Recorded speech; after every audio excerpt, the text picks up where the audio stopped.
Hello, in this video I want to show you how to install the Firefox browser on Redmi Note 10 Lite. And to do this we'll need to open the Google Play Store. Here try to find an app called Firefox.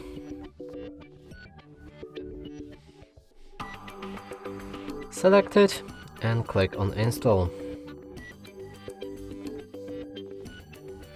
When it's ready, you should be able to open the browser. Here you can customize it by changing different theme. You can also pick your toolbar placement, sign in to turn on synchronization, switch between the privacy settings and read the privacy notice.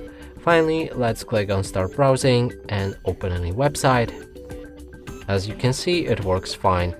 And that's it for this video. Hope you like it. Please consider subscribing to our channel, leave a like and a comment below.